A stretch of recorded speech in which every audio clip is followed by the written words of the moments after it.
Il y en avait trop pour les garder sur des étagères et pas assez pour faire un musée. De la collection, ils n'ont gardé que les plus précieux.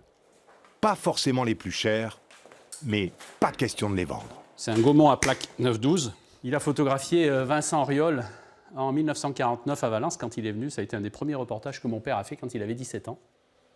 Je vous présente Pierre, 61 ans, 3e génération de photographe chez les Deval.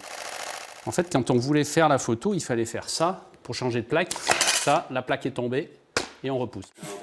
Comme l'épée pour les chevaliers, chez les Deval, c'est l'appareil photo qui signe l'entrée dans la lignée. Eh bien, je vous présente Nicolas, 39 ans, 4e génération de photographe chez les Deval. À chaque génération, son appareil fétiche, pour un exercice inchangé qui, lui, se transmet de père en fils, arrêter le temps. Il faut toujours qu'en photographie, on attrape ce petit instant qui va permettre d'être mémorisé sur de l'informatique maintenant, ou sur du papier à l'époque, ou sur un négatif à l'époque.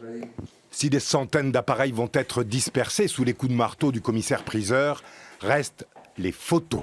Des milliers de documents retraçant une saga familiale digne d'un inventaire à l'après-vert. Juillet 1965, donc je retrouve Retraite au flambeau à Bourg-les-Valences, par exemple.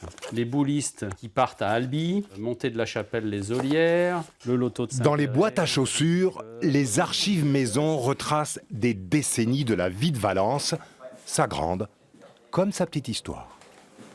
Je me rappelle, on venait travailler le dimanche avec mes parents et il y avait 50 communions par jour, photos de communion par jour, ça faisait la queue sur le trottoir pour faire les photos. Et si Pierre prend sa retraite, le magasin, lui, tourne encore. Il y a moins de communions, mais toujours plein de façons de repenser la photo. On a une division dentaire spécialisée dans le dentaire, où on va faire les salons dentaires, on fait de la formation pour les dentistes, on leur vend leur matériel pour qu'ils puissent photographier les dents de leurs patients pour leur expliquer ce qui va pas. De quoi garder le sourire, même en vendant les vieux obturateurs, remplacés désormais par la machine à auto-selfie. Chez les Deval, ne lui reste qu'à attendre la prochaine génération. Voici